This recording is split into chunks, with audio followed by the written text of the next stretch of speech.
Welcome to the show. My name is Tyler Byrne, and this is Lo-Fi Lit. Today I'm talking to Jillian Luft. She is the author of Scumbag Summer, out by Vlad, House of Vlad. We're about to begin. I'm waiting for her to jump in the chat. She's also friends with Elle Nash. She's also published a book by Kirsty McKenzie called Better to Beg, which I read the opening of, and we're going to talk about her life and moments in her life and New York City and Williamsburg and bars and shit.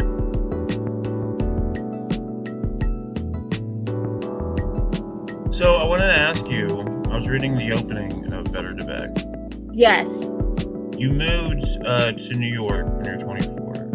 What is that? I want to hear about this. What is that like? What is that like? So I moved to New York because I had a lot of friends from college that quit college to start a band. We all know how that goes. Very similar to Better to Beg, only they had minimal success. But anyway, they had a room. One of my friends had a room that opened up, and I was like, yeah, I gotta get out of Florida. After the events of my novel, Scumbag Summer. So I was ready to move, and I moved with two suitcases, one full of clothes, one full of CDs, and a lamp. I don't know why I brought this lamp, and I made them put it on the plane. I feel so bad now for the flight attendants, but they put it in a closet for me. And it was an adjustment, living, I lived in a rat infested hovel room. I mean, it was gross. How many rats? Did you have names for the rats? I did not have names. I should have. There were a lot of mice that would come out while we were watching. We did have a TV, so we would watch, whatever was on the cable channels. So a lot of American Idol at the time, 2004. And so the mice would run by, and we would have to get Pop-Tart boxes and scoop them up. Oh my God. Yeah. And then in my room, I didn't have a closet, but it was an opening where you could put things. So I put all my shoes on the floor, and then there was this smell that emanated during the summer. And I was like, what is that? And I picked up one of my favorite pair of red flats, and there was the body, the desiccated body of a rat attached to the shoe. So I'm glad for my New York experience, because I feel when I hear about, this is going to sound so get off my lawn, but when I hear about young cousins or other people moving to New York now, it's they're getting, they're moving into a nice high rise by the park, and it's not quite the same journey through grime and temp jobs that I had upon moving there when I was 24. How did your parents feel about that? So my dad did not even know I moved. My mom passed away when I was very young, so she wasn't alive. But I didn't even tell my dad that I had moved. And then I told my younger brother, who then came out and moved to New York a few months later, and he still lives there now. My dad, we have an interesting relationship. We're very close now, Dad, in case you ever listen to this when I post it on my Instagram. But back then it was a bit tumultuous. So I just moved and told no one, basically. Was it kind of, I don't know if you know this, Kirsty's relationship with her dad? Yes, it's very, and we have discussed that, and yeah, similar, but not as rife with conflict. It was more my dad couldn't show interest in my life because of so much guilt he had for leaving me and my brother when we were young. He left us. I'm actually writing kind of a memoir based on this, but he left my mother. I think I said this at the reading, but he left my mother for her nurse. Oh, yeah. And then I had to take care of my mom for a bit until she passed away. And so he has all this, he's always led his life with a lot of guilt about not giving us a childhood and everything. And it was just easier for him to avoid being a parent at all. Yeah, so that's basically what happened. When you were going with your friends, at any point did you want to join the band or be a part? No. I'm I'm um I'm a lover of music, but I've never been a musician. I've tried, like I can play keyboard a little bit. I probably could rock a tambourine. I'm a good dancer. I'm a good backup dancer at karaoke. Um, but that never appealed to me. I was always into writing, and so when I got to New York, I thought I would become a music journalist, and I tried that, and I hated it. I hated it. Oh, for real? Yeah, I mean, I liked like interviewing people, but I hated that there were so many parameters. I felt like there was such a formula for writing music reviews, especially at that time, like at the what I consider the height of like Pitchfork and everything. I think I was rejected from Pitchfork too, but that's okay. And you have to like describe guitars in all these different ways, jangly, sharp, icy. It was like just like this vocabulary. No one was doing anything interesting with it, and I gave it up. How would you, if you could dictate how to write a piece, how would you have written it? So I would write, and I think speaks a lot to my writing style. Talk about moments in your life, like how you've experienced that song, what it brings to mind for you. So like something more personal and emotional. And I hate to say it, but I feel like in some regards that felt gendered, that felt too womanly or girly for some of the boys clubs. Because when I would try to like, slyly inject that kind of stuff, that would get omitted. So I went to Tumblr in like 2008, 2009, and started writing music criticism like that. And I made friends with some music critics. Tumblr was a great place for community and writing. So when I worked at Random House, and I would like write, on the sly while I was there. So I did have an outlet. Oh, that's cool that you went to Tumblr. That's Yeah. where all like the alt lit people, that all the kids. Yes, and I was aware of all that going on, and I would follow those people, but at the same time, I don't know why I felt this way. And in certain respects, I still feel this way, but like it wasn't for me. Like publishing, I felt like it was going to be a lot of hobnobbing, a lot of false connections. And I've never dealt well with those things. And I was like, I'm just going to continue to write for myself. It's okay. And I'm just always incredulous of anything that's a scene. When we call thing a scene, I'm like, oh, no, it's not for me. Did you ever know of Mellow House? No, what's Mellow House? So that was a place in New York, like 2010 to like 2014. Okay. And like it was just like a little free kind of library and space for like where all the alt lit people would congregate. They would do readings and shit. Nope. See, okay. I only observed them in the virtual realm, and anything that was in person, I was like, nope. So I just went about my life in Brooklyn, just writing, in my house, and obviously going to shows and going to movies and all that thing. But I as much as I was a writer, I was not affiliated with any of that. Did you have a MySpace? I did have a MySpace, and I wish I hadn't deleted it. Because I would love to look at it now. I'm sure it was pretentious and mortifying. What song did you have on your profile? I did not put a song. Wow. I know. This is the kind of person I am, Tyler. I'm like, everyone else is doing that crap. I also did not modify it with like the cute little templates and everything. I've always been like a very, I don't know, bare bones, straightforward person. Like, yeah, maybe a bit curmudgeonly. I don't know. But your book is nice, the book that you put out. Oh, well, yeah, I'm into it. Yes, I am into aesthetics for those things. But like for the internet, I'm like, that's a waste of time. Yeah, that makes sense. Yeah, just like be straightforward. So, okay, because wasn't MySpace though like into the indie music scene, like when it was They were. around? Yeah. And I did. There used to be a festival called the CMJ Festival, and I would go and like write up bands that were performing, kind of like the Deserters and Better to Beg, where you would like do like a showcase. They would call it a showcase, and record companies would come out and reviewers would come out, etc. And you could find all those bands on MySpace, like where they were playing that night. Do you still have the lamp that you took?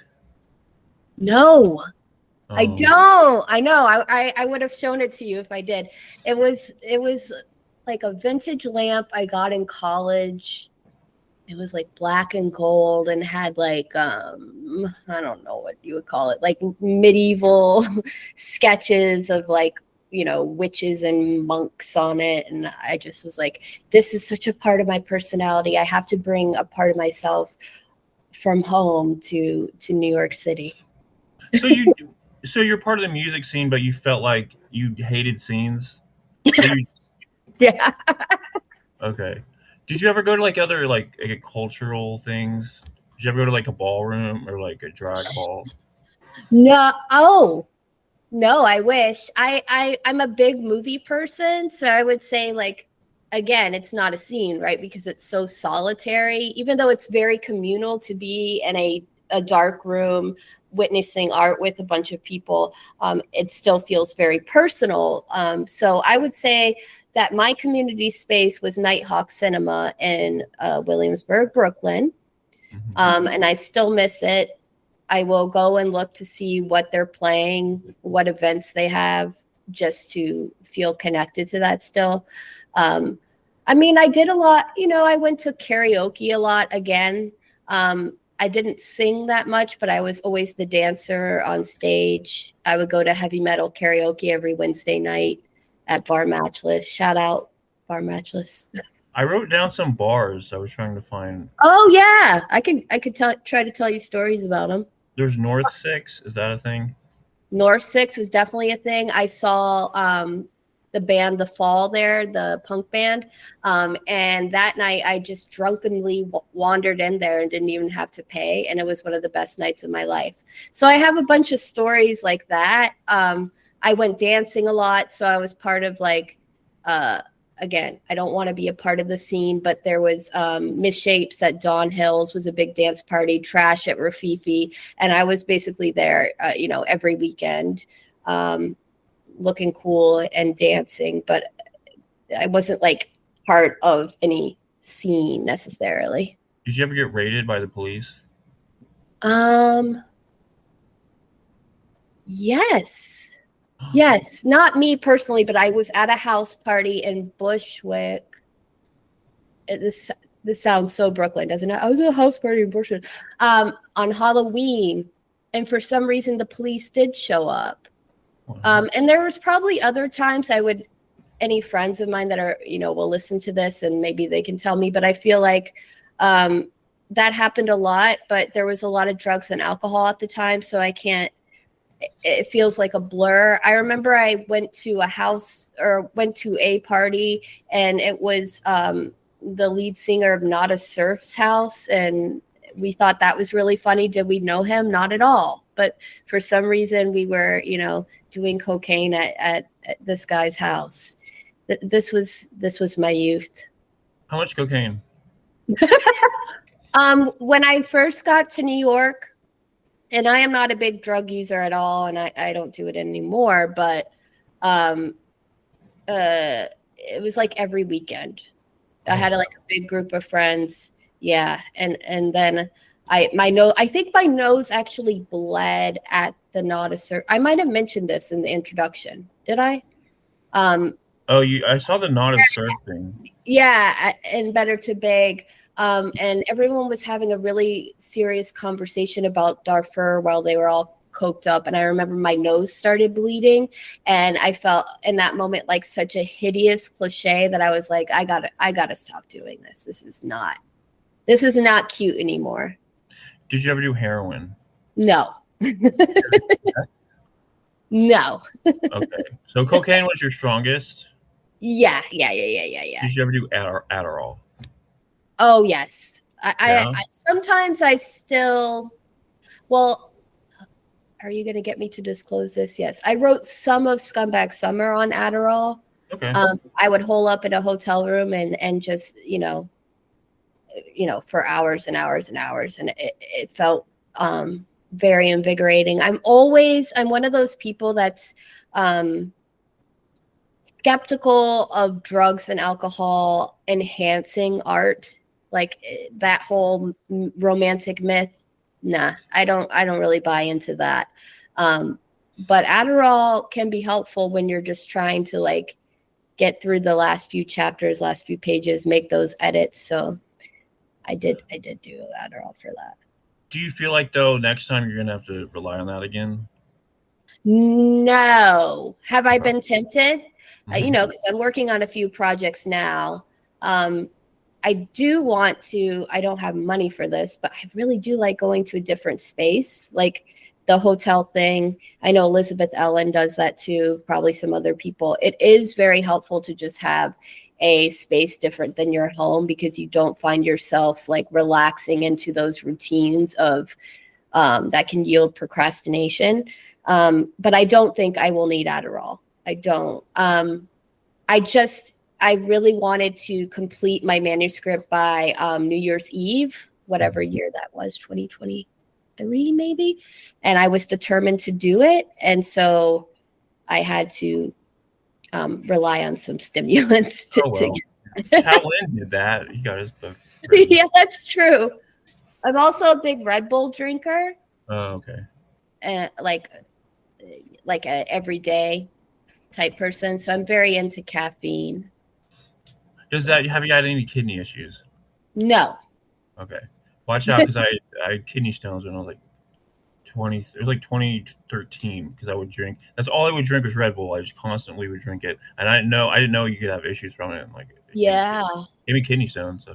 Oh no. Yeah, so I gotta watch out for that. I do drink it every day though. You still drink it every day, but not as many. Yeah. How many would you say was your highest? I don't even remember that point in my life because I was drinking with Adderall too, Oh my gosh, yeah. Tyler. I was like holed up and I wouldn't go to class and I would just be writing in my room frantically. But was the writing frantically like productive for you? Did you feel restored by it, or was it kind of do you have a negative spin on it now? That's in my dark times. Yeah. Okay. That's okay. So it was a dark time. Yeah. Yeah. Cause I didn't I was majoring in creative writing. I didn't know what the fuck I was going to do in the future. And I was just like spend all day writing frantically in my journals.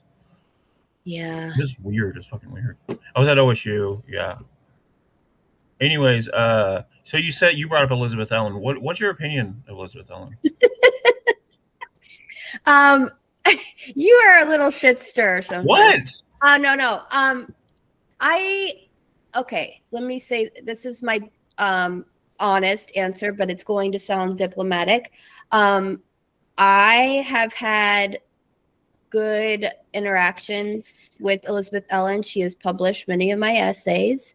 I appreciate her as an artist, as a person. I do know that she has some rifts with certain friends of mine, and I also acknowledge that is an issue, but it's not my issue, right? Mm-hmm. So that would be my answer. What do you think when she was tweeting about the size of her chest compared to? Wait, I did not see that.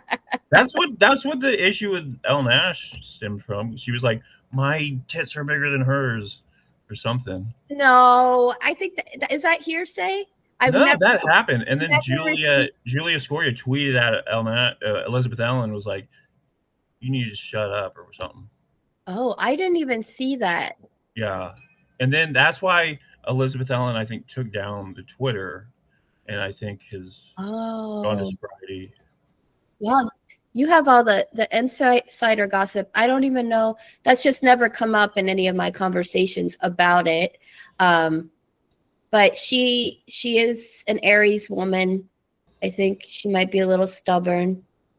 I That's also okay. think she got her feelings hurt because her presumption was El Nash didn't attribute her in her uh, book because Yes. Elizabeth Ellen thought it was because of the interview. But I went onto El Nash's Patreon and I went back and I looked at the month that that interview had come out, and she was doing all this other shit in her life. So I don't think she even knew anything. She's so busy. Yes. Yes. I will just say yes. I Yeah. think that it's again, it's none of my business, but I think it was taken um what is that saying? Making a molehill into something. I Yeah. can't. I feel like it was one of those situations where it was taken very personally and it was not meant to be. Yeah. Um, And because I think it's because Elizabeth Ellen saw El Nash as like it's one of her best friends, and she took it. That's why this perception of it hurting her, it hurt her even more. That she made it hurt more, I think, to herself, right, right, right, right. something like that. So I saw you talking to El Nash about possession, though. Yes. Yeah, you saw that? Yeah, because I went on El Nash's Patreon. I used to subscribe to it, but then I never really checked up on it that much. And then I was looking at it previously. I paid like $2, and like she has a lot of good shit on there. She sure does. Yeah. How'd Shout out you El Nash. how'd you meet her? Elle and I met first virtually. We were in a writers group together. Which one? It was a writers group. Oh, I don't want to mention all the people. Can I just be vague? I was in a writers group and it did not go well. And we both felt like it wasn't going well for a certain reason. And so we kind of bonded over that. Wait. Was Sabrina in that one? Yes. Yep. Okay. Okay. Yep. What happened? Um, I knew you were going to do this, Tyler. I did see this is something that Sabrina had brought up previous. I didn't know Sabrina and Elle had a. I didn't know they had a thing. I didn't know there was a thing between them. There's not a thing between them. Okay. There isn't. It was just not the right fit for us. And so me and some other people. And so like it wasn't like we were gossiping about the writers group or necessarily venting about it, but we did have that commonality. And so we kind of just started talking from there. And then we started talking very regularly. And then we met up in person when she was doing her strand reading at the Strand for Deliver Me with Amanda Hill, which is one of her other best friends, one of my best friends. Shout out, ladies. We talk every day. What happened in this group? Like, was it the teacher? There was no teacher, so it was just us. And some of the things that happened aren't my stories to tell. I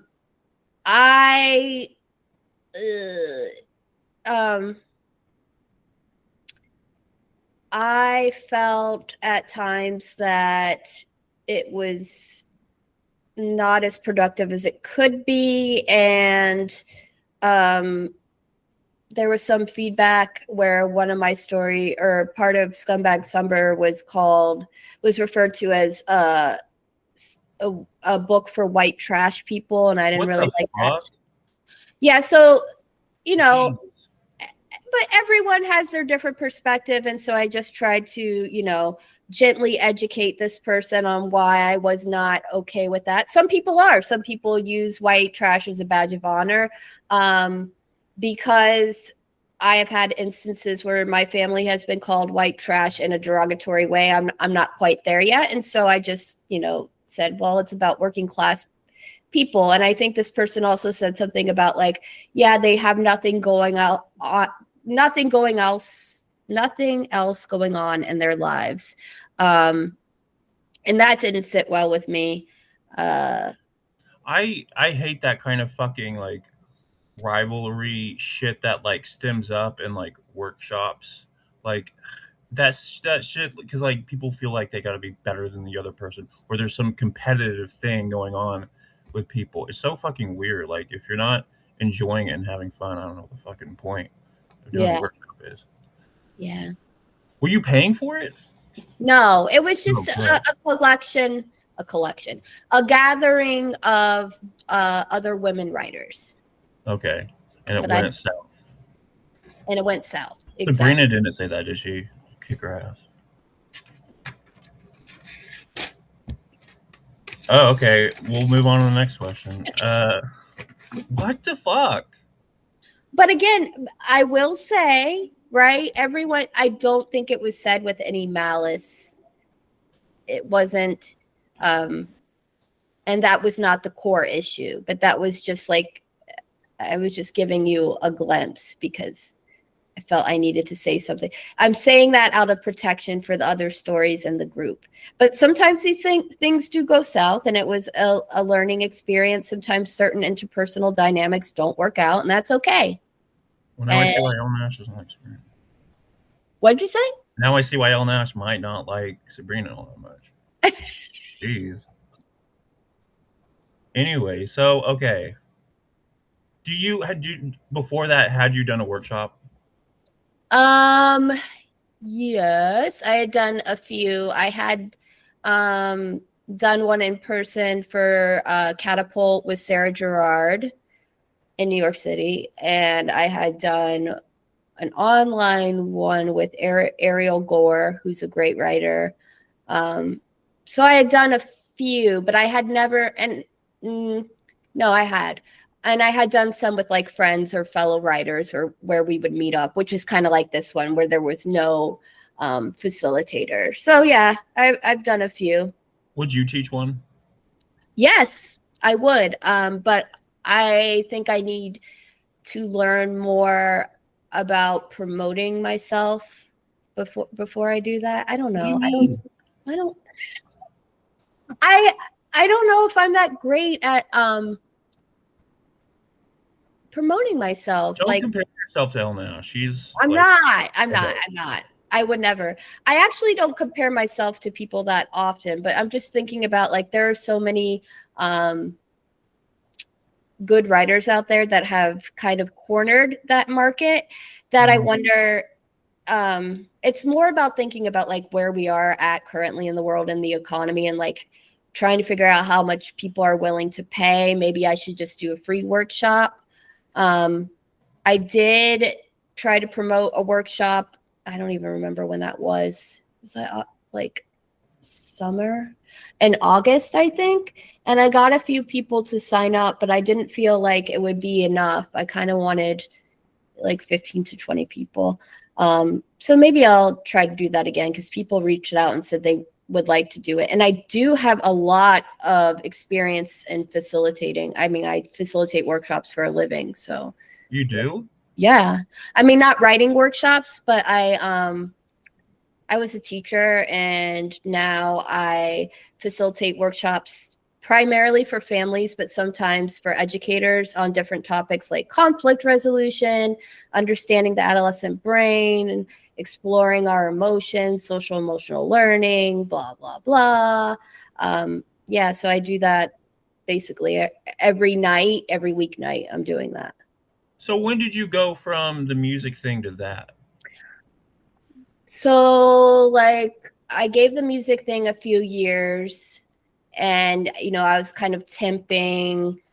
I've had a lot of different jobs. I was a receptionist at a dance record label. I was a manager at a comedy club and Wait, you were a manager at a comedy club? Who yeah, was coming through? a lot of people. Hold on. Chris Rock was there doing his set before the Oscars, so he would try that out. Tracy Morgan was often there. What was the biggest issues you had with the comedians? The biggest issues were that they expected me to be watching all of their sets intensely while I had a job to do. And so I felt like part of my job, they would get off stage and they would be like, did I kill out there? Did I kill out there? And I would, and I don't like lying to people. So I would say, yeah, you did great. And it was really trying. Most of my job was humoring the comedians and also getting roasted because I was the one who had to do the announcements at the beginning. So, welcome to Stand Up New York. We have a 2-drink minimum, blah, blah, blah. And they would always make fun of my voice and say I sounded like a kindergarten teacher. And then I would say, well, then you fucking do it. And sometimes they would instead of me having to do it. But yeah, a lot of them they're just, comedians are really highly insecure people. Yeah, so insecure. So it's like it kind of was a good transition to deal with young people, to teach middle school, because I had already dealt so long with listening and responding to insecure people. So, okay, so you go to middle school after that? Like, did you get a degree and all that shit? Okay, so what happened is then I started working at Random House in the ebooks department, and I didn't feel quite fulfilled with that, and so I started volunteering on Saturdays to tutor children. Oh. And then I started doing their summer program, which was like summer school. And a few people that worked there were like, you would be a really good teacher. And I was like, shit, you're right, I would. And then I went to grad school for teaching. Like I was almost 30 by that point. Yeah. And then I got my degree in special education. And then how long, like, are you still reading and shit during this time? Yes, but not, you mean like reading books? Yeah. Yes, but not as much as I would like to. My husband at the time, he was a voracious reader, and I was so jealous just because I did not, like when I started teaching, there was no time for reading and there was really no time for writing. And at a certain point, I was like, I guess I'm going to have to put this aside. I don't know how people that are teachers make time to write books. I have had friends that have done that, like even recent writer friends. And I'm like, I didn't understand how to balance. I kind of just, I tend to give myself over completely to something. I gave out my phone number to my students. They would, text me like, how do I do this assignment? That kind of thing. So now I'm back to reading first thing in the morning for 30 minutes a day. And I really like that. It felt like a huge part of my life was missing. Now, when I worked at the comedy club, I read tons of books because I would read on the subway. It was like an hour commute uptown, an hour back. And so I would just read on my commute. But did you befriend any of them that would have promoted your book? This is a good question. I always feel like people don't really remember you, but maybe that's not, like I was 25 and now I'm 45, or I was 24 and now I'm 45. But there were a lot of lovely people, and now I can't remember some of their names, but I see some of them in the Sonic commercial. Who else was really nice to me? A lot of them were very nice. And then, of course, there were the ones that weren't, like, or like, Who's the meanest? What if they listen? They're not going to listen to this. No. Jim Florentine. He's a comedian. Look him up. He was on the metal show on VH1, which I think is where most of us know him from. And he was just a grump. He was a grump all the time. Dave Chappelle was not getting on stage then, but he would come in and sulk at the bar.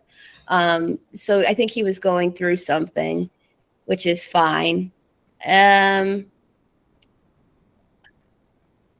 then there were just like some people that most people probably wouldn't even know, that were just, I don't know. They're just so mean spirited. Jim Naughton was there. He's an interesting guy. Why interesting? He's just, I don't know. He's kind of a little live wire. And I remember he had this joke at the time about, if there's pubic hair down there, then she's ready. And it would be like tourists. It would be like the night when all the tourists would come. That never went over well. But it was an interesting job, and many of them, I was very hungry and very poor, so they would buy me pizza next door and stuff like that. I've thought about writing about that period of my life. So how long did you do that? Maybe too long. Maybe like a year and a half, which is pretty long because you don't get paid a lot. I would go in during the day and like get paid extra to do data entry, like just entering the comment cards and yeah. I feel like that'd be really depressing real quick. It was not only being surrounded by that energy, but also the hours. I'm just not like a night life person, and the hours were like, I don't know, 7 to 3 or something crazy. So how long did you stick around with your music friends? Like, do you still keep in contact with them? The people you moved to New York with? Oh, yeah. My college group of friends, we all are very close. It's like a movie like St. Elmo's Fire, or, it's been a while since we've all gotten together, like we'll all meet up and rent a house. But yeah, I talk to them all the time. Most of them, maybe all of them at this point, do not live in New York City anymore. We've all kind of moved to Atlanta, back to Florida. Yeah, but I'm really glad that I have such a core group of college friends. At what point do you start like getting into like the indie writing like spaces and Okay. online? That this is, I keep hearing this term. People keep talking about pandemic writers. So I guess I was a pandemic writer. I'm outing myself. I don't believe that stuff. You always wanted to be a writer. You always were reading. Right. But it did happen at that time where I was going to have more time, and I was turning 40.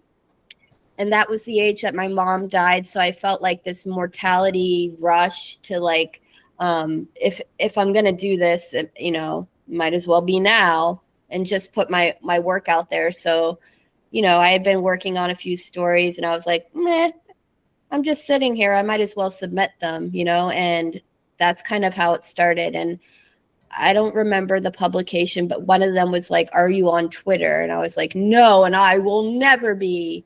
And then I was like, shit, I probably should be on Twitter. It sounds like something you do as a writer. So for better, for worse, I got on Twitter. And then things kind of just happened organically where I would make connections with people. And I don't feel like I'm that active on Twitter. I've never been super active. But somehow, I don't know if the universe provided, but I found all my like-minded people, and we're all friends, and I've met most of them in real life at this point, so they're not just weirdos on the internet. And so that's kind of how the whole trajectory has happened, is through Twitter, to be honest. Do you ever wish that like you had started earlier or anything? No. I thought about that, and like it was just never that important to me, because I knew I was writing. It's just like a shift in audience. Am I grateful that I decided to do it? Yeah. Mostly because it's so weird to say, because I feel like I'm such an introverted person, but I guess I'm not. Maybe I'm not as much. But it's really the relationships that I've built with fellow writers, and like being part of a community, not a scene, but being part of a community that I've really appreciated. And yeah. Do you like being popular? Am I popular? Yeah, in the writing world. I don't know if I am. You wrote Scumbag Summer. It was like a huge deal. I remember when that came out, it was everywhere. Yes, that was very okay. I will say I popular, I don't know what that means, but I am very grateful that people were so supportive. And I'm grateful that people that have met me or encountered me enjoy me because I enjoy them. The thing that I'm not proud of being popular, but one thing I am proud of is that who you see on the internet, as much as you do see me on the internet, is me. And I don't know how to create a persona. But I like that. I like that, like, you're interacting with me. If you met me in person, whatever the girl on Twitter is saying, that's who you're gonna get. So I like that. Do you like Autumn Christian as a writer? Yes, I love Autumn Christian as a writer. Do I agree with everything she says on Twitter? No. Is that your next question? No, I wasn't going to ask that. I would not. But I still appreciate her perspective. No, I really like her as a writer. Yeah. What's your opinion? What do you mean? What is my opinion? Like, of her writing? Well, she does things that I think that I not necessarily can do. She has, and I feel like Charlene Elsby is in this way too, where they strike this balance between like interrogating philosophical themes. We're really messed up on that word. And a way that feels natural with like real stories. And so I appreciate that about both of them. Whereas I feel like I attempt to do that, but then I funnel it too much. Not that it's a bad thing, but I think I distill it so that it reads as simple and accessible. But I feel like they both go a lot deeper, and I really appreciate that. I want to try and push for her to be more part of the indie online writing. Does she want to be though? I don't know. But you're just gonna push. The thing is, like, she's the one, like the other, like, only one person like that's like kind of connected to this world, and like I need to foster more energy into trying to bring her in or keep her around or stuff like that. Yeah. Even though she like published with fucking Clash, so. Yeah, I think she's doing fine. Yeah. Right? Or do you want to do try to get a reading with you and some other people? Really want to do one. I'm trying to get Ellen Ash to do one, but the time thing is hard. Oh yeah, the time. She's so busy, you know. Yeah. Well, maybe she'll hear this. Do you think she listens to all your interviews? No. She's like obsessed with them. No. What we're when you're in a real friendship with someone, you don't listen to all their job stuff. Like, it's like having a job, right? I mean, I don't even know if she's listened to any, and I would not be like, how dare you, Elle? You're not a true friend. Now, how many interviews have you listened of hers? A few. Okay. But that was also because I was aware. I probably listened to those before we even became friends. Mm-hmm. Yeah, I admired her as a writer before we were in that group together. Yeah, I connected with her through Twitter. It was like right before Animals Eat Each Other came out. And we both were fans of Elizabeth Ellen, and we thought that it was BS that like people would hate her for that first essay. After it was like, this was like 2016, 17 or something. And then like I took a workshop. I took like workshops by her right when COVID hit. That was weird. And yeah, she's like one of a Twitter friend, I guess. Yeah. But then like she moved, and yeah, I'm not sorry to keep up with her. She's always doing new stuff and like changing her life around and start new projects. But the one thing I really like about her is how honest she is. Like, yes. She'll like tell you if she's having anxiety or like she can't get through something, or she's crying over like she doesn't feel like everyone appreciates her, or she doesn't appreciate herself, or like just moments of somberness in her own life. She'll open up about that on her Patreon and shit, and then like she'll make amazing fucking books and shit. Yeah, you can be both. You can be an artist without persona. You can be an artist with vulnerability. Yeah. That's true. That is something I just appreciate about her as a person in general. This has turned into like the El Nash fan club. Yeah. Well, whenever someone comes on, I always bring up their friends and shit. Oh yeah, I have friends. Have you hung out with her in real life? Yeah. Oh, nice. Mm-hmm. You've gone over to Green or where? Scotland. I have not. I talk about it often, and we both dream about it. But I need money, so Do the that's workshops.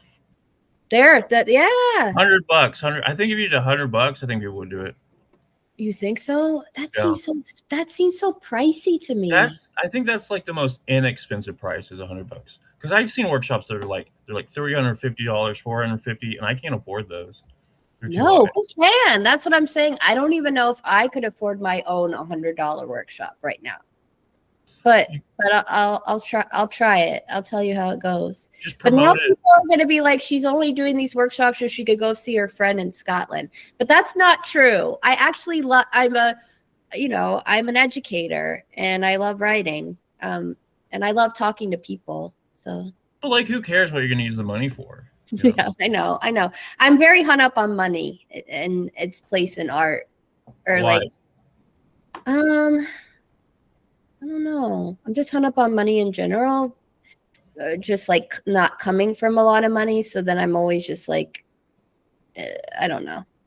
It repulses me to think about it, but it's something that we all have to think about all the time. Yeah.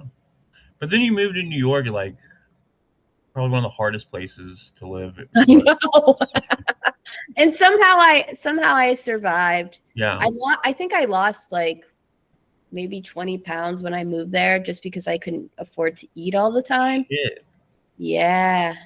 And then, there would be like certain markers of me moving into like a new phase in my life. Like if I had an apartment that had like AC units in it or or a dishwasher, that was like when I knew I had made it in New York. Like I survived and I now have a dishwasher. Do you prefer Florida over New York? I don't know if I have a preference because they're just so vastly different. Mm-hmm. But I feel at home in both. And why do you connect so well with like pop culture? Oh, I think because thank you for asking that question. No one has ever asked me that. I think it's because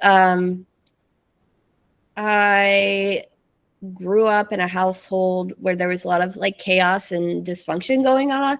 And the only thing that felt safe and constant was television. Mm-hmm. And so probably even before I was really aware of things that were going on in my family, I was obsessed with MTV because I was of the age right when it was like at its height of popularity kind of. And so I wasn't allowed to go to kindergarten when I turned 5 because of my September birthday, like the cutoff date. So I had to wait an extra year. So I just spent that whole year watching television. And something about that was very formative. And it was mostly MTV. But of course, then I don't know. I just fell in love with, I blame MTV because it was like the cornerstone of pop culture at that time. And then from there, I would watch sitcoms, and then my mom got into Twin Peaks. And I guess it was like the one thing that we could do as a family is like watch movies. So my dad would like take VHS tapes and tape movies off of HBO and Cinemax. And we had like 5 full bins of tapes that had like 4 movies on each of them. And then my mom had made a little black book where each number corresponded with the movie so you could find the movie that you wanted. So I guess everyone in the family was kind of into pop culture in a certain way. So it was something to bond over with your family because they were something to bond over and a way to escape and a way to experience the world and let it shape my worldview in ways that my parents did not have time to do, I think. And so I always kind of see the world through a pop culture lens, and it's not necessarily, I know everyone thinks, oh, it's such a, well, some people think this, it's so lazy to integrate pop culture into art because it's shorthand for nostalgia. But I feel like it's so much deeper and complex than that, and it's like part of the air that we breathe. Yeah. So why wouldn't I bring it up? Now, have you ever thought about writing like essays or that time growing up about MTV? Yes, and I have some essays. I mean, I have some essays that are published, and I've been going back and forth on whether I should do an essay collection next, which is basically done, or my memoir, which I'm still working on, and which one I should put out first. But in the memoir, I definitely talk a lot about MTV. I don't think I've ever written an essay just about that, though. What's your favorite season of The Real World? Great question.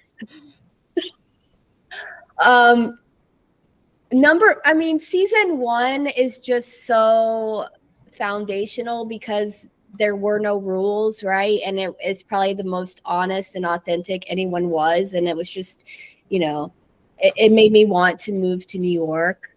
And there's a certain Mexican restaurant that they always go to. And season 1 called, well, they don't tell you what it is, but I know what it is. Gonzalez y Gonzalez, by the Angelica Theater. And I used to go there a lot when I moved to New York, and I was like, yes, I am now sitting and having nachos where Eric Nee sat with Heather B, and they had a conversation about race. So that one, and then I think it's season 7 is Seattle. I really loved the Seattle season because of this one man. What the fuck was his name? David, I think he went to West Point Military School, and then he fell in love with the producer, Kira. Oh. And it was like this love affair. And there's a scene of him like doing his little, his little interview, and he starts crying and like, they don't even know Kira. They don't even know how much I love her. And like they had to break up because of, he was like masculine, but yet so vulnerable and sensitive. And he had one blue eye and one brown eye. And I thought he was just the epitome of masculinity at that time. Did you ever apply?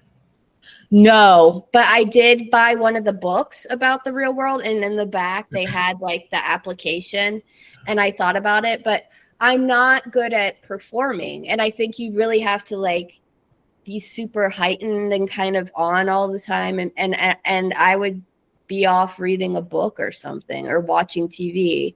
I would be like John when he was depressed in the second season and was like watching TV all the time instead of getting a job. So what other shows were you into on MTV? Like Beavis and Butthead on? Beavis and Butthead, Remote Control, which was a game show. I mean, this is very early days. With was that the one they like people would walk out?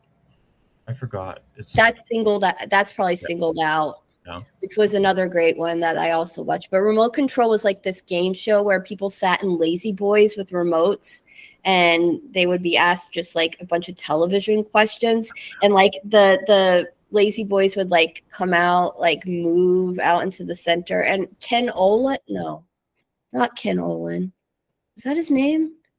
But some people had Adam Sandler would cameo on Remote Control, and I can't remember his name. Colin Quinn.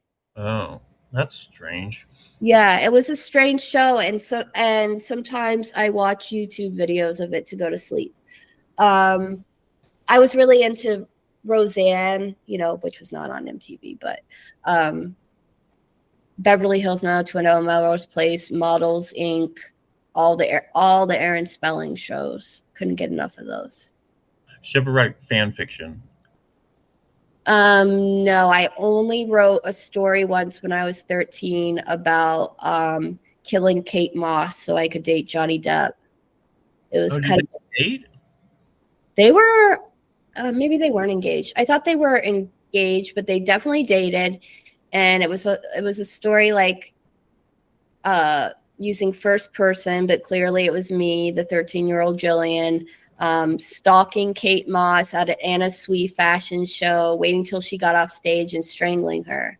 Nice. Because I was Johnny Depp's soulmate. And I really, what is that? I keep trying to think of phrases, like cliched phrases to convey how I feel, and then I forget them. This is something that's happening in my old age where I forget words. What's the bullet one? I missed a bullet. Is that right? Yeah. Missed a bullet with Johnny Depp because he's trash. No. Oh, do you believe that he abused his wife? I believe they both abused each other. Mm-hmm. I did watch all of the court. My mom was just fucking obsessed with that. Yeah, it was great. It was great television. But yeah, I believe that they both abused each other, and at the very least, he's an alcoholic and verbally abusive. Yeah, so, probably physically too. Yeah, so I'm not interested. Yeah. What other people are you interested in that era? So many. Who else? I did this thing. I'm really telling you a lot. I did this thing where I wrote love letters to myself from celebrities, and I would use different handwriting. So there was one from Johnny Depp. I'm trying to remember. Speaking of the real world, there was one from Neil from, I believe, season 4, the London season, the punk guy that gets his tongue bit off. That guy. And I think the other one was Brandon Lee writing me from the afterlife. Dave Navarro was another one that I was really into, because any guy that had any sort of trauma, so the fact that like Dave saw his mom, I forget if it's his stepdad or his dad murdered his mother. So I was into that. And yeah, I think those were the dudes that I was into, like anyone with some sort of trauma. When Columbine happened, was that interesting? When Columbine happened, honestly, it was at a remove for me at that point in my life. I was not surprised. But I wish I could say that it had like shocked me or devastated me more. What year was that? 96, I think. Okay, so I was probably too egocentric as a teenager to care about that. And I was probably just like hanging out with my one of my long-term boyfriends and like eating Burger King or something. Ooh, Burger King back then. That was good. But they're cheap too. So yeah. It seemed like you wanted to fall in love when you met your first boyfriend. Did you go plunge into it? Did I plunge into it? Yeah, I guess I've just always had long-term. They would call it a serial monogamist. Long-term. What is that? It's someone that's always in long-term relationships. Isn't that a good thing that you want to? Yeah, but people use it in the derogatory sense now. It's very interesting to me, but I guess I was one starting out in high school.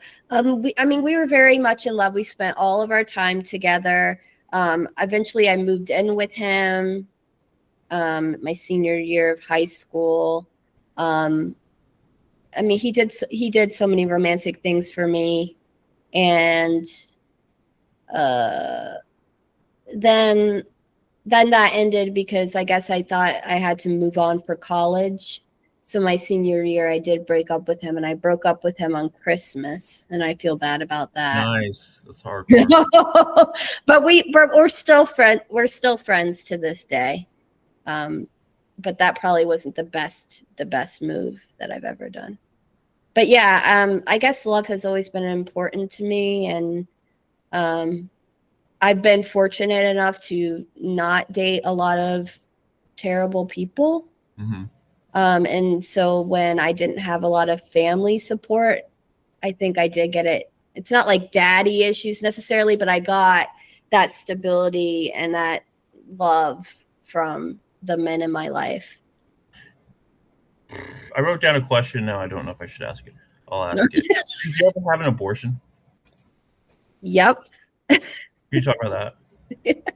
Why were you interested in asking that? I don't know. I've never asked that to anyone. Oh. And like, I don't know if I should ask that or not.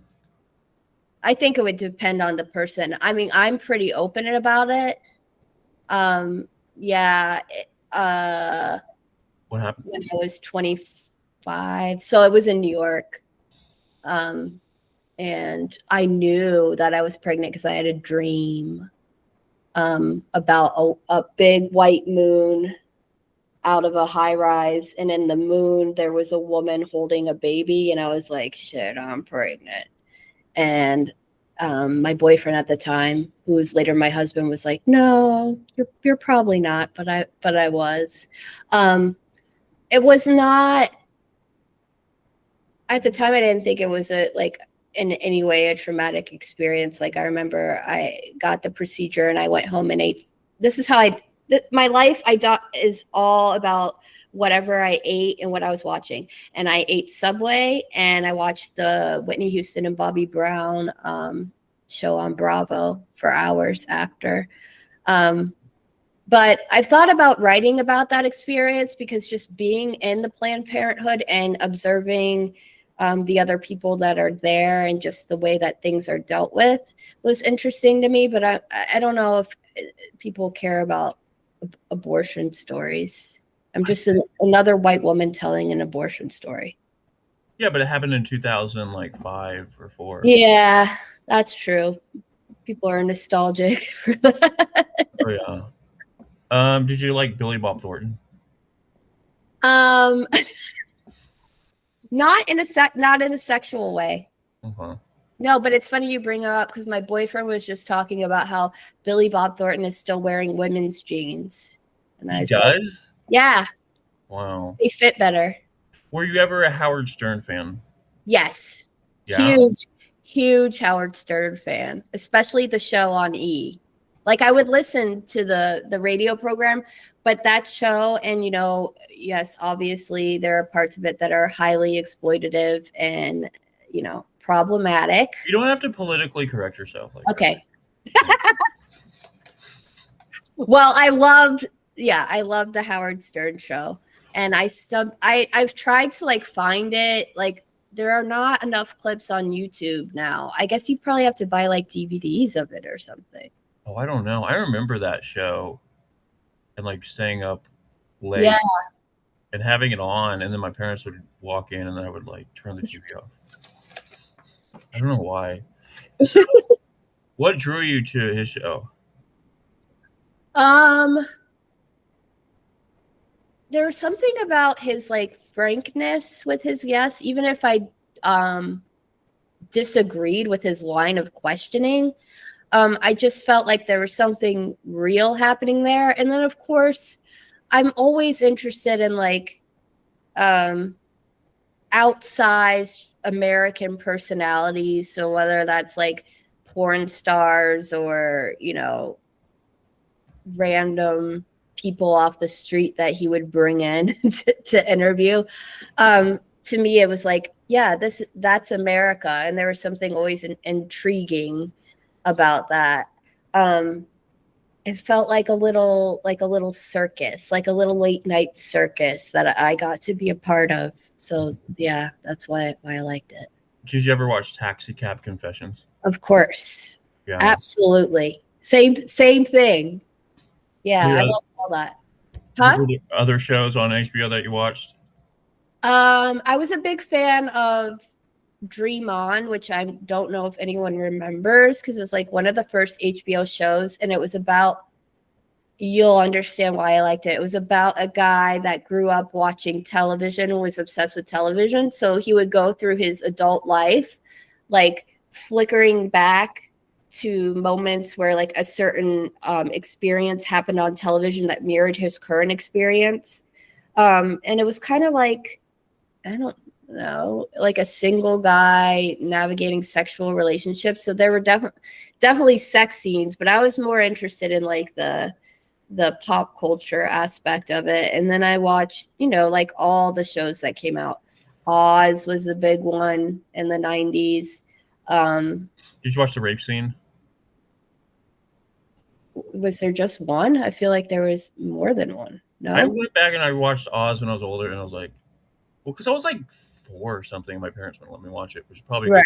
Well, yeah, I can understand. But yeah, I went searching for the rape scene when I watched it. I was my 20s. I wanted to see it, and yeah, I only found one. Well, maybe there only is one.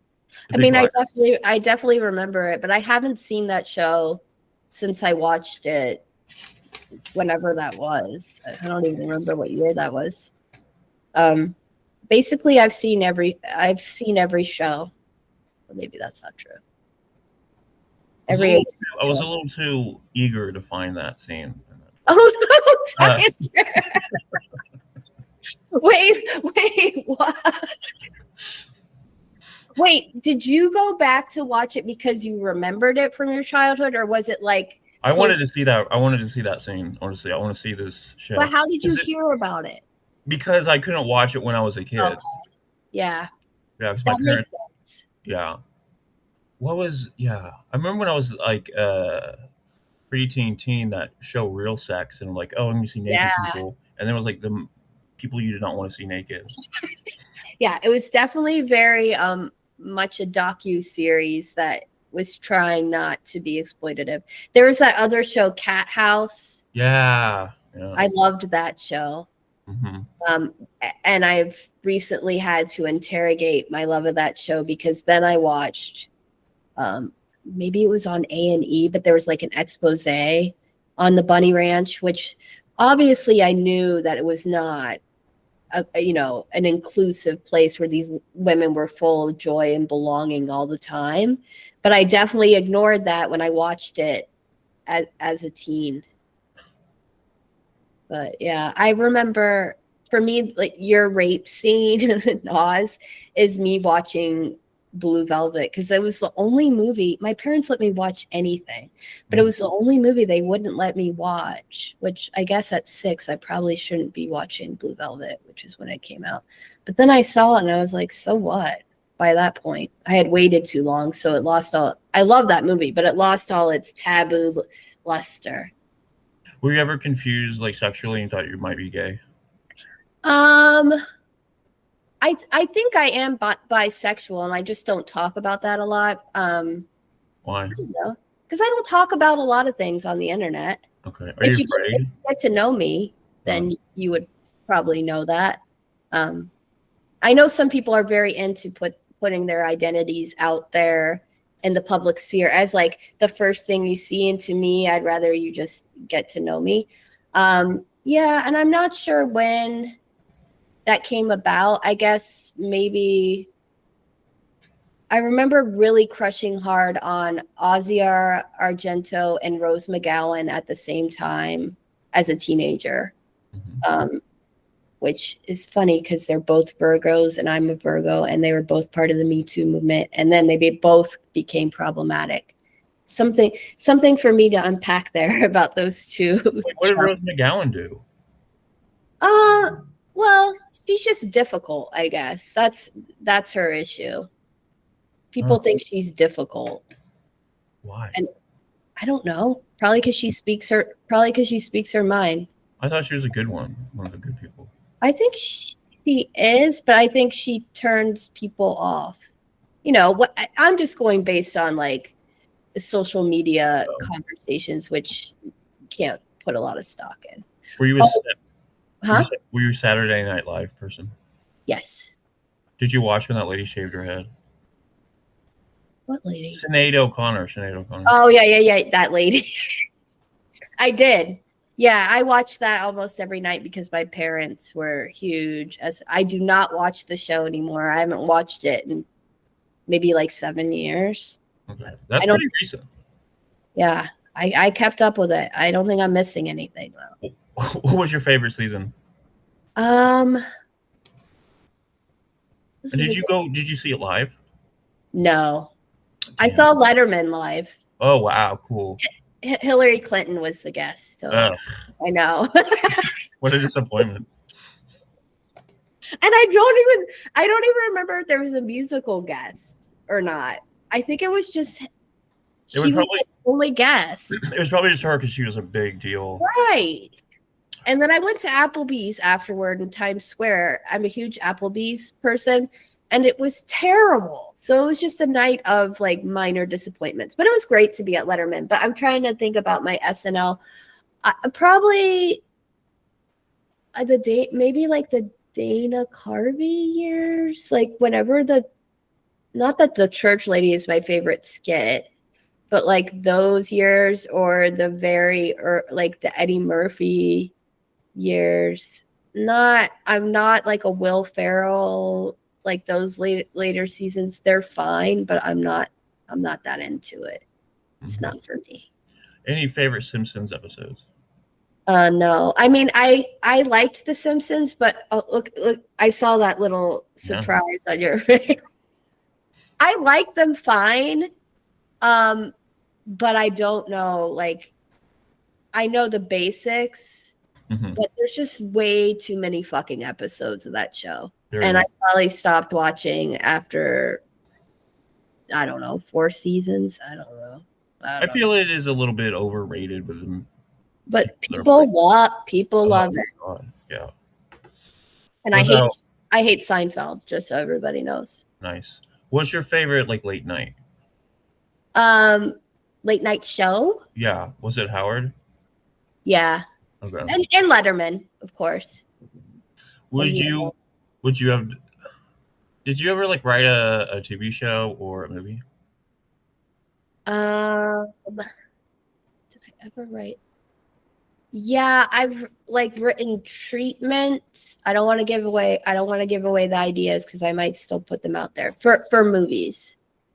And usually they come from dreams I have. And I'm like, hell yeah, my dream was a full 2-hour film. I'm just going to write this out. But I think the ideas are too good to share. I don't want anyone stealing my ideas. But I've never like written a TV show. Or I would write, as a kid, I guess it's not fan fiction, but I would just like write my own versions of movies. So like there's this terrible movie with Madonna called Who's That Girl with Griffin Dunn, I think. And I just loved like the crazy girl making the straight man wild. I love that trope. So then I would just write my own stories about that, my own short stories. Somehow that got imprinted in my brain, and I guess it's never left, that idea. Were there any demons involved? No, there are no demons involved. Do you know about my demon story? No. Oh. Your demon story? You've seen one? No, but I was told Kirsty and I went to see a psychic in New York City together. She had gone during the day and said it was a good experience. And then I went later that night. He forced you to go? No. We're both into all that stuff. Okay. And you know, Kirsty's into psychics? Well, Kirsty, I hope I didn't out you as someone who's into psychics. No, I can't imagine. Yeah. Oh, you can't. Oh, yeah. I can't imagine her as like being in that. That's funny. Yeah, so you learn. She's so business orientated. She works for the government and like. Right, but you just never know. Yeah, I know. Never know. This guy told me that I had a demon attached to me. What the fuck? I know. Mm-hmm. He was like looking at his like tarot cards, you know, and then he went, "Oh, this is not very good." And I'm like, "What?" And I did not expect that those next words to come out of his mouth. He said, "Well, you have a demon attached to you." And I'm like, "What?" And he's like, "Yeah, you were a white witch in a former life, and you were a man, and you rescued this woman, and you rescued her from this aristocratic little boy who was actually a demon or a devil or something." I'm like, "What?" This sounds like a bad WB show. And then he said, Yeah, but he's been attached to you since childhood. So you have three options. One, you can go and reach out to the Vatican. Two, you can just live with it as normal because you've been doing it. Or three, you can do like spiritual cleansing. And he said, you don't have to do that with me. I'm not trying to like sell you on it. But you could go to your local, psychic or whatever and get it done. And I said, okay. And he said, well, you have a lot of bad nightmares, right? And I said, yeah. And he said, and you scream out in your sleep? And I said, yeah. And he said, you have sleep paralysis? I said, yes. And he said, that's your demon. I don't know if I buy it. That's freaky though that he knew that you scream at Yeah. night. I do that too. You do that too? Oh yeah. I was Yeah. staying at my cousin's in Austin for like a night, and I started yelling in my sleep, and it always like to wake myself. I guess I always it wakes me up obviously, and he was like he said he got chills, like he got yeah. I was so freaked out. Maybe you have a demon, Tyler. Maybe I do. So wait, have you seen a ghost before? No. And for the longest time, I was like, I never want to see one. Something about it. But I think I'm ready now. I was a very scared child because I had such vivid nightmares that I thought that there were certain entities at my window, and I had to go to therapy. And, they did, because I was just a child, they'd be like, draw out all the monsters that you see and then crumple up the paper and throw it away. And they did teach me some good like lucid dreaming techniques, like imagine where you want to be when you start dreaming and then say, I'm stopping this dream, and try to wake up. So that is helpful. But I've never seen a ghost. I would love to. Do you think the fear maybe emanates from the television that you watched? Because I watched so many. The John Bonet. I saw like a TV movie when I was a kid from it. And, Oh like, yeah. fucking freaked me out. I'm sure it influenced me because things that I would think about before I went to bed were like Freddy Krueger. And I hadn't even seen any of those movies, but he was just such a figure at the time. He was like in commercials. I couldn't avoid him. Like I knew enough not to watch those movies because I was so impressionable. But I would just think about like the Texas Chainsaw Massacre 2 poster I saw in the video store earlier that day, and just really just focus on like the grotesque faces and them coming to me. So it was all my imagination, but you're right. It was definitely from television. And my dad would always say, don't sleep with your television on. Because when I was like, I think when I was 11, he gave me like one of those, like huge televisions that's like looks like a huge coffee table. That was my grandfather's or something. But I would definitely fall asleep with the television on, and like someone would be getting killed, and it would infiltrate into my dream, because like late night movies, everyone's getting murdered and raped all the time. That's yeah, I never thought about that. I thought it was just my family life, but it's probably a combination of why I had so many nightmares. Did you, when you're like right before you go to sleep, you start thinking of that stuff as almost a sabotage in your head? Maybe. That's what I did when I was a kid. Yeah. Why do you think you did it? I think it was like something I would think I couldn't control it. Like I was doing it to my own self, like punishment or something. I don't know. I think we're onto something here. I think that's why I did it.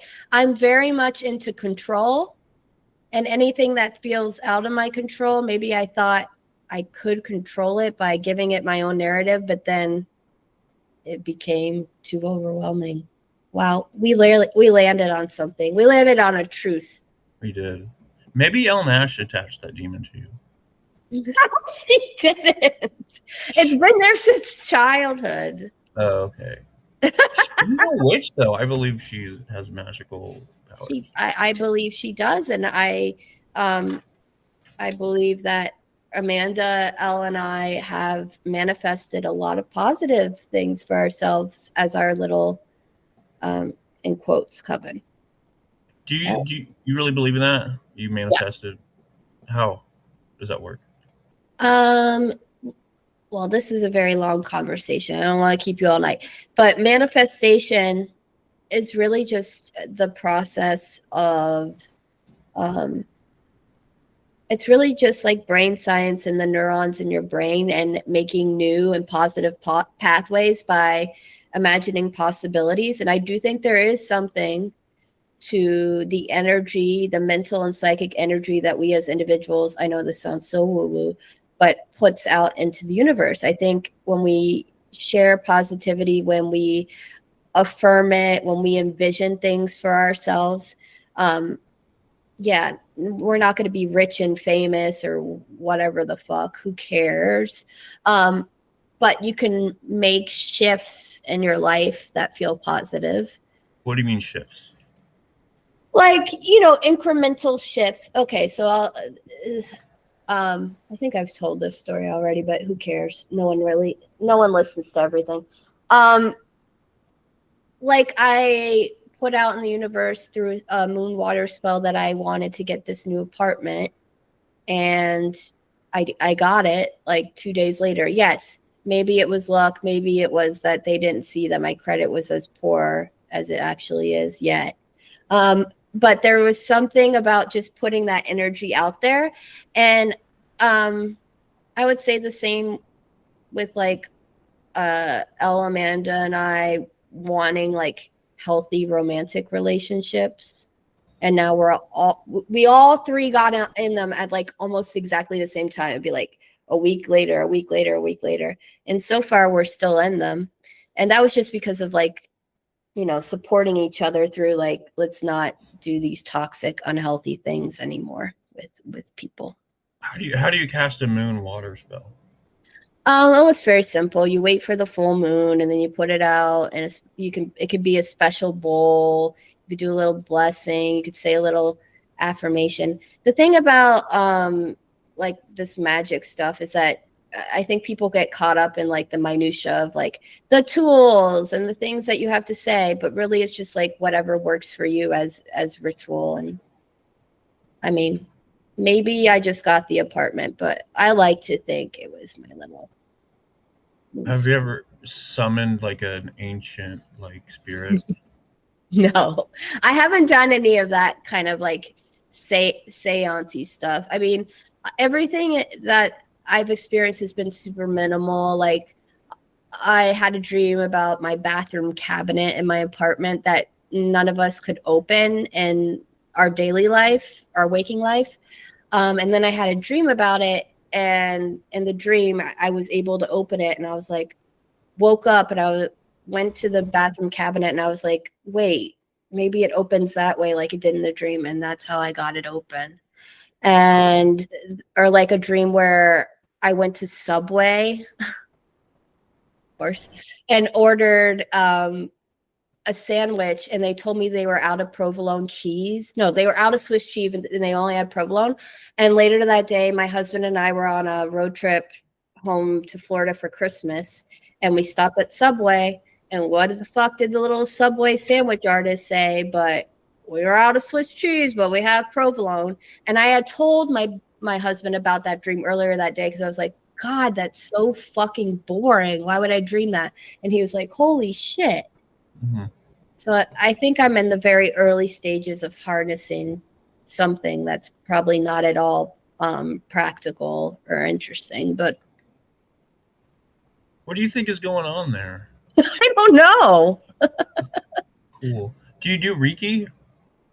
No, I only do like tarot and spells and meditation. But I've been interested in getting Reiki from someone that's like actually practiced in it. Have you ever done that? Gabby Bess, she did Reiki through Patreon, and I tried it, and I tried to give it a shot. It was I think I misunderstood the point of it, but I tried. Look at you, trying everything. Yeah, it made me like I got weird emotions from it. It's usually breathe and relax and stuff, and like weird shit would come out through that. Yeah, that's what I hear. That's what I'm interested in. Yeah, it's fucking weird. And then like I would like email her, and she's like, "You probably need to go to therapy." And I was like, "Yeah, that's probably true." Yeah. That's usually the solution for most things is that we should all go to therapy. Yeah. I like magic though. Did you ever like kill a rabbit to like cast a spell? No, I've never killed any animals. Would you become a serial killer? Like if you were, like how would you kill people? Um, I don't have any. I don't want to be a serial killer. Okay, but if you were writing a movie and you were writing a serial killer. Oh, how would I do it? God, I don't know.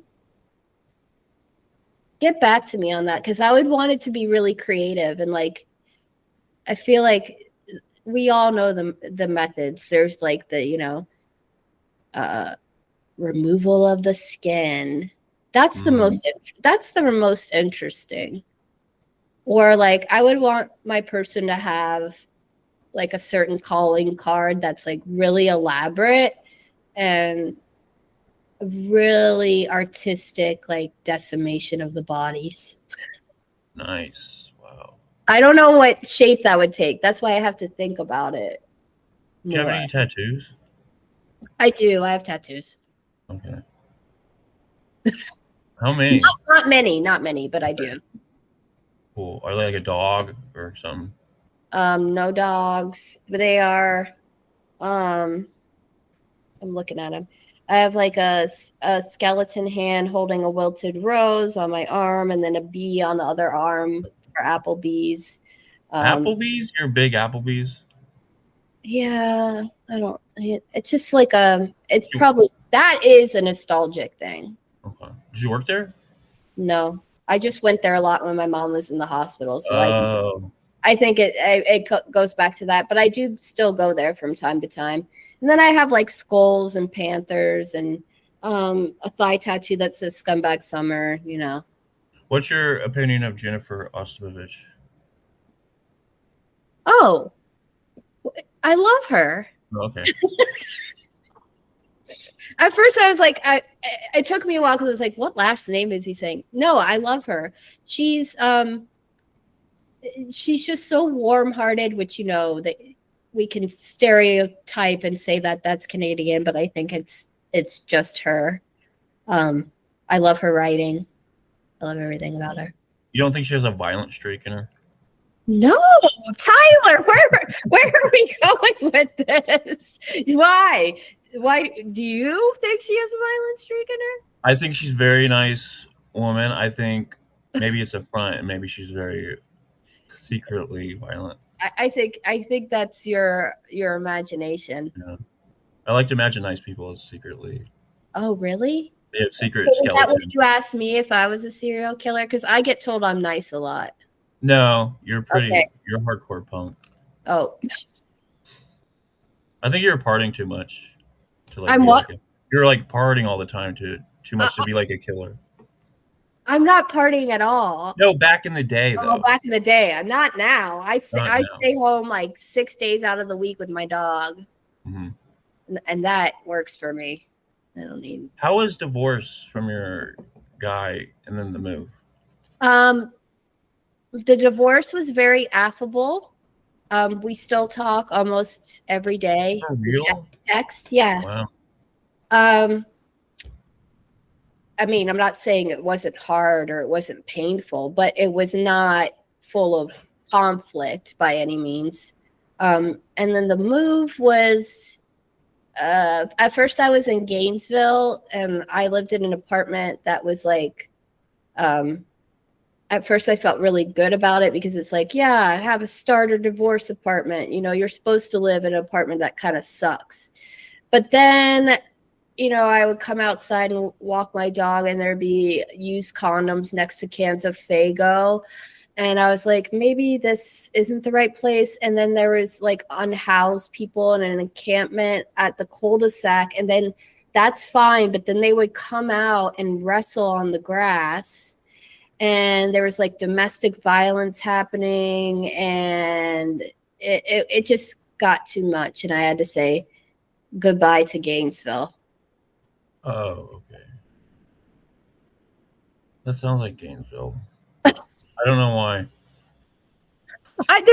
There's a lot of nice parts of Gainesville. When I moved to that part of town, Brian was like, "Oh no, you chose wrong," and I was like, "Well, not all of us can live downtown, Brian." So how long did it take you to like design this book and like put it The together? cover?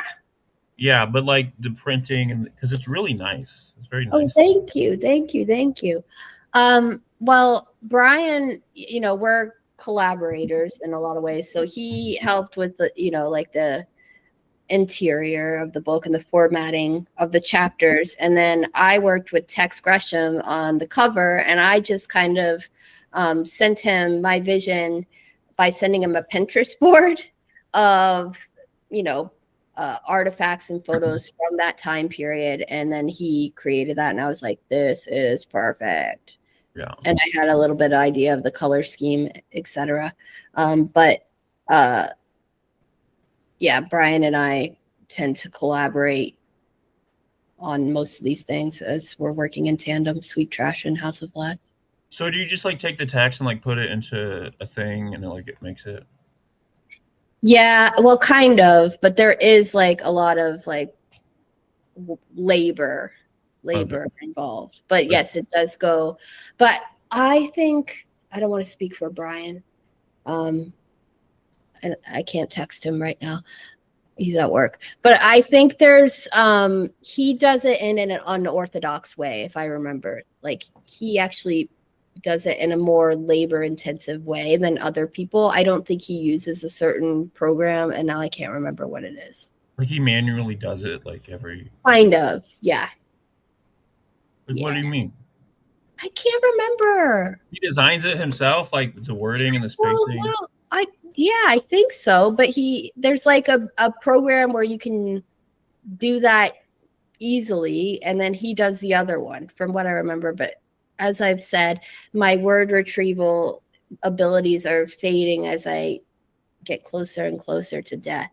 But I can ask him for you. I know you've tried to have him on, right? Yeah, he doesn't. I don't think he likes me. He doesn't want to associate.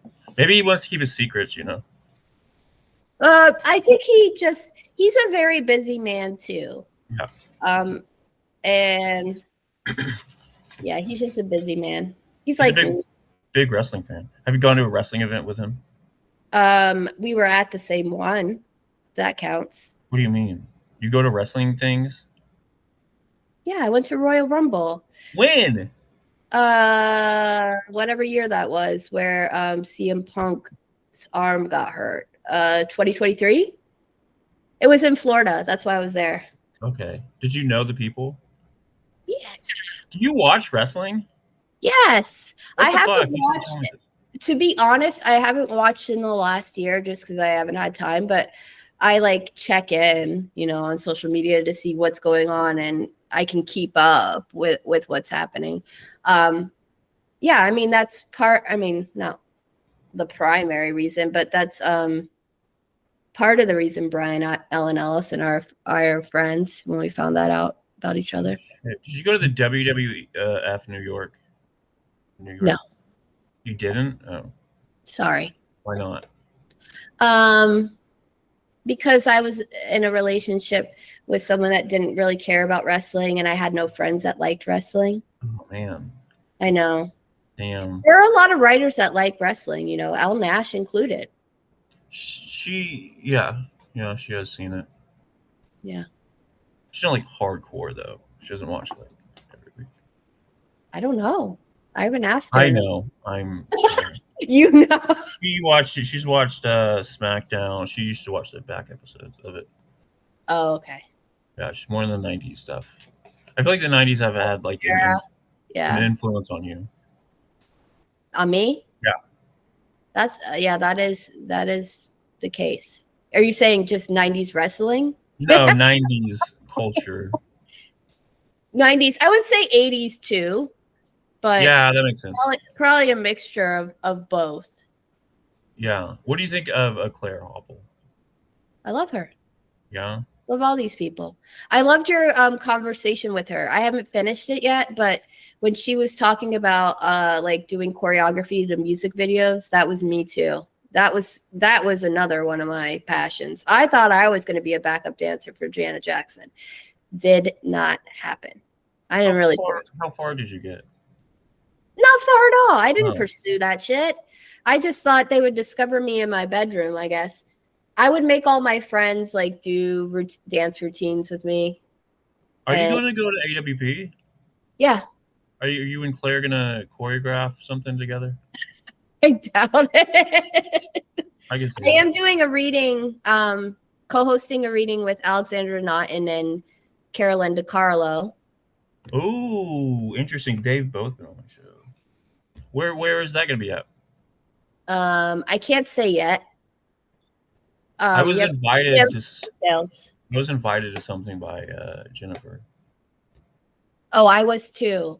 It's on the same night, so you should go to Jennifer's instead because I already feel bad because I think it's going to be too much of a time crunch for me to get over there. Hers is a little bit later than ours. How far is it away? It is 20 minutes away. I did look this up. Can you run there? Can I run that distance? Or is it like a driving thing? I think it's a driving thing. Okay. Yeah, I don't think it's like, down, like everything is downtown. I didn't realize you were going too. Yeah.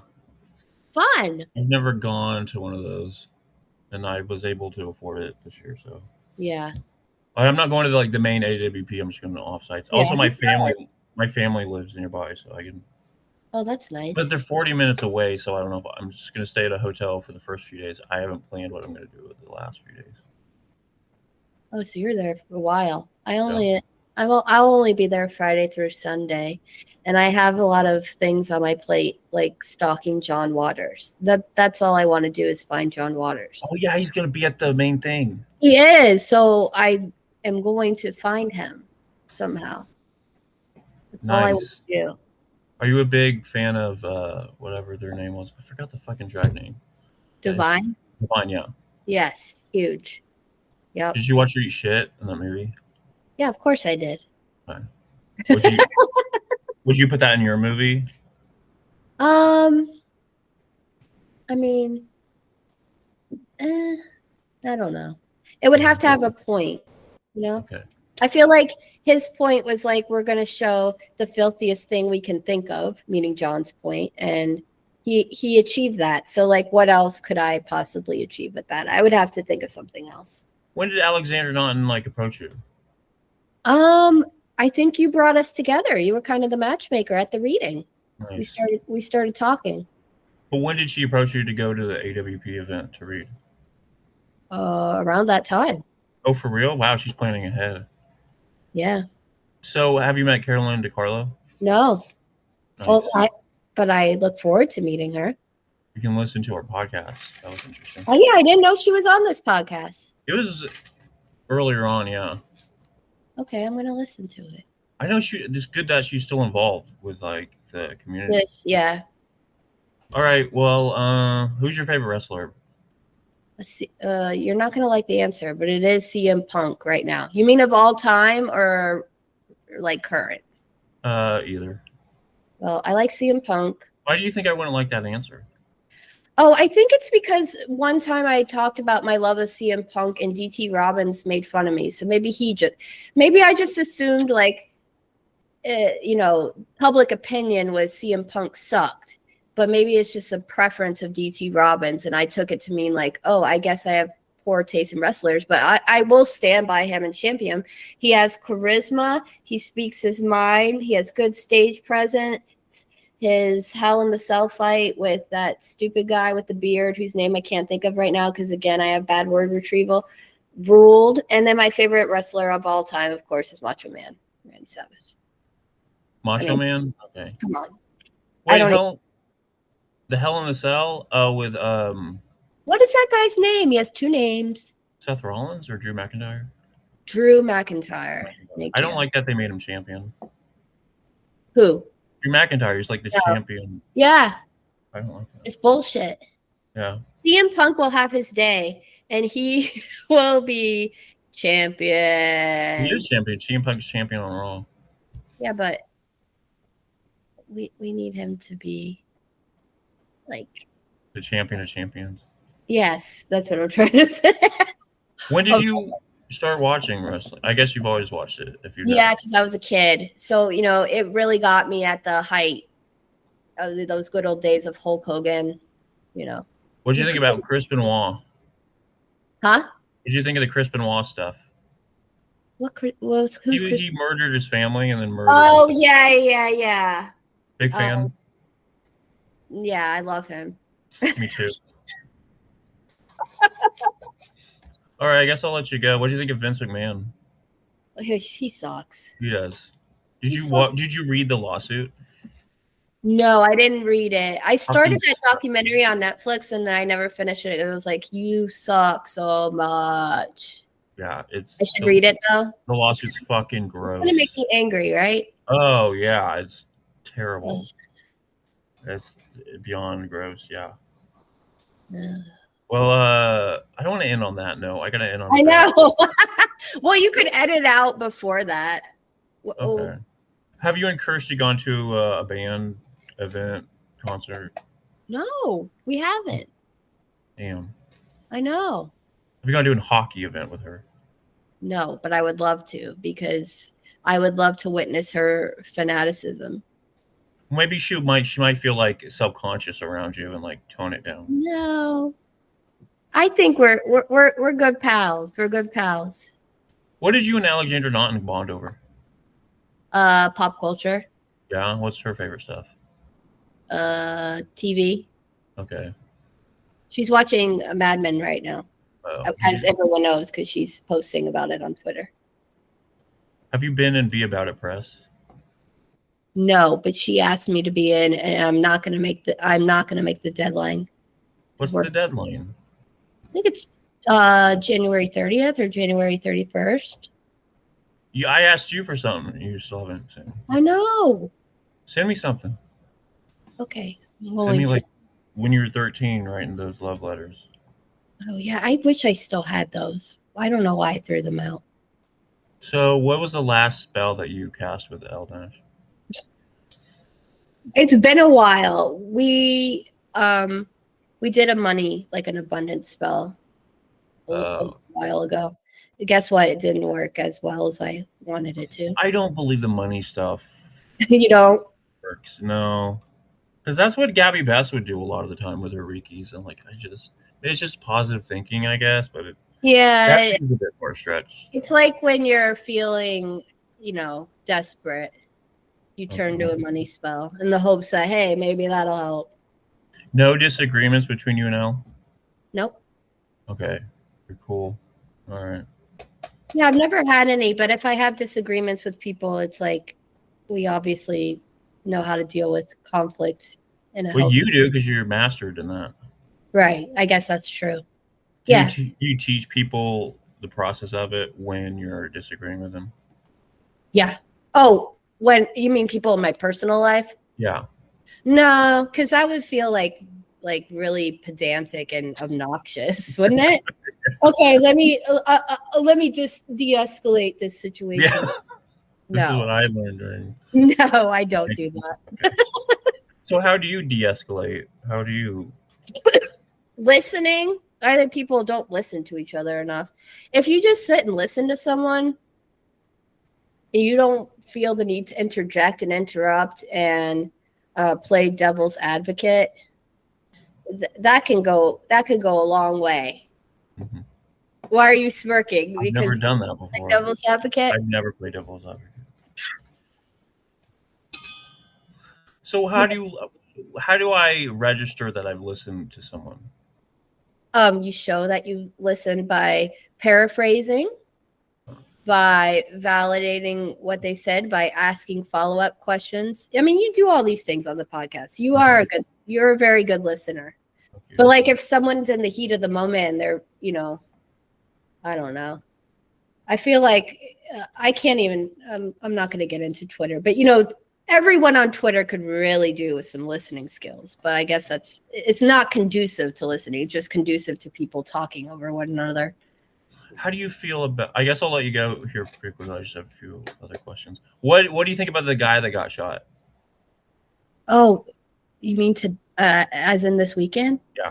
Oh, it's been weighing heavily on my mind. And actually, this was a good distraction because I've spent most of the day living in dread and just like probably any other human, right?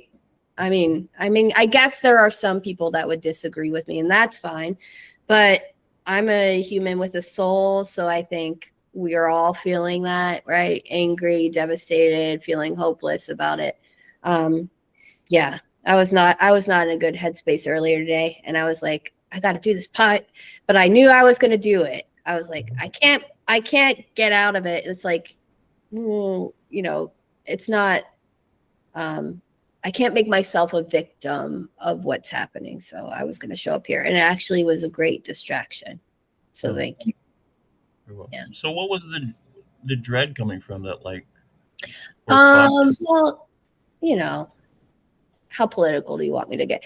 I think like a civil war is imminent, and I agree. Right, and so we should all be preparing. And I'm a Virgo, so I'm always like, I gotta prepare. What am I gonna do? They're trying to build a detention center here and a detention facility here in Orlando, Florida. What actions am I gonna take? So like, I was looking up like places I could volunteer. Things That's like positive. Me? Or yeah, that's a positive act to like volunteer somewhere. Yeah, I feel like when I feel like hopeless or got to do something. So I feel like I'm like, well, this peaceful protest shit ain't working. We got to get violent, Right. And I do have friends that have said that, like, let's get militias and kill them. And that's a bit harder than I thought it would go. And I also understand where that's coming from, right? But why are the police fucking protecting us from these ICE fucking morons? That's a whole other question. Yeah. Yeah. Well, I guess I'll let you go. Okay. Thanks, Tyler. I know we could keep talking. This was great. You want to keep talking? Yeah. What do you think about death? It's coming for all of us. It's inevitable. What do you think happens? I'm really not sure. I go back and forth between nothing. It's a vast nothingness, and that there's some sort of residual energy that goes somewhere. I guess. I don't know. The spirit thing is the guy that said that you have a spirit following you. Yeah. You have all this energy at night, and you have your sleep paralysis. How bad has that gotten? Pretty bad. Like where I will try to wake up, and there will be as everyone talks about, the body is on top of you, and then I think that I've woken up and I'm still in the dream, and that'll happen like 4 times. Does that happen to you? Yeah. Yeah. And then I I've heard that like I cry out, or I scream really loudly. And then sometimes if there's someone sleeping next to me, a partner, they can like shake me, and eventually I'll wake up. But is there a way for you to tell them that you're stuck in the paralysis? That's the worst part. To tell the people? To indicate someone around you that you're... Right. No, I don't know how to do it. I don't either. I have to violently try to like rock myself back. Right. I wonder if there's like sleep paralysis experts. I've never looked into that like could give us tools of what to do. Do you ever have vertigo? Oh God, yes. And it just started within the last year, and sometimes I have it for weeks at a time. Oh, I've heard that that's connected. Oh, really? There's a theory, yeah. I don't know. I don't know how, but I've heard that theory. I bet Reddit knows all about it. Oh yeah, it's probably a huge Reddit thing. I'm gonna look it up. Where does it hit your vertigo? The vertigo? It's like, so it starts like as soon as I turn my head, like even if it's not like that forcefully, yeah, just the whole room spins, and then I might fall down, or it can happen like when I'm laying down, and then it just like clicks and starts, And I went to the doctor and I told them about it, and they didn't seem to be concerned at all. I was like, I've been having vertigo sometimes for like, hours at a time for 5 days straight. It doesn't seem normal to me, but it's part of a woman aging too, I think. No, my cousin has it, and he's a guy. So I think it maybe. I hope it's not an aging thing because I hope it doesn't come back because I had it real bad when I was like 20. Oh, you did? Yeah, and then like it's been gone for a while now since then. Like I don't want it to come back. It shit sucks because I could like the moment before it happens, I'm like, oh fuck, it's about to happen, and then it would hit, and I would like hunker down, and, like grab a table. How did you know it was about to happen? I have no fucking idea. It's just like some Yeah. weird premonition thing. That's how I feel. Like right when I move my head, I would know that now the whole room is going to start spinning. But yeah, that's weird. It is. It's like that dream thing. Yeah. All right. I guess I'll end it. Okay, we'll leave the mysteries of life to some other time.